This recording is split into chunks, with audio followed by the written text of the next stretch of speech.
Hi friends, this is Prithvi. Welcome to day 57 of Microsoft Power Platform 108 Days Job Preparation Series. ఈ రోజు అయితే మనం canvas యాప్ని ఆఫ్లైన్లో ఎలా యూజ్ చేయాలి, so offline capabilities of canvas app. So ఇది కానీ ఇంటర్వ్యూలో ఖచ్చితంగా అడుగుతారు, చాలా important question.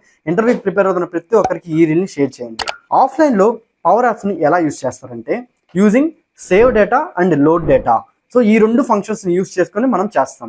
So save data అంటే ఇప్పుడు సేవ్ డేటా ఆఫ్ మనం ఏ డేటా సోర్స్ అయితే మనం స్టోర్ చేసుకోవాలనుకుంటున్నామో ఆ డేటా సోర్స్. సో కలెక్షన్ అనుకోండి, సో ఆ కలెక్షన్ నేము కామా ఏ నేమ్తో మీరు స్టోర్ చేసుకోవాలనుకుంటున్నారు, సో ఆ నేము అంటే లోకల్ డేటా అనే దాంట్లో నేను స్టోర్ చేసుకోవాలనుకున్నా. సో డబుల్ కొటేషన్స్లో లోకల్ డేటా అని రాస్తా అంతే.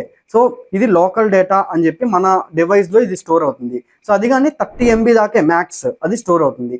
సో తర్వాత మీరు ఇప్పుడు ఆ డేటాని రిట్రీవ్ చేసుకోవాలనుకోండి, యూస్ చేసుకోవాలనుకుంటే load data. So load data of A data source కి మనం లోడ్ చేయాలనుకుంటున్నామో ఆ డేటా సోర్స్. అంటే ఇప్పుడు కలెక్షన్ కొత్త కలెక్షన్ లోకి నేను స్టోర్ చేయాలి. So load data of collection name comma ఇక్కడ నుంచి సో లోకల్ డేటా కదా, డబుల్ కొటేషన్స్ లో లోకల్ డేటా కామా ట్రూ.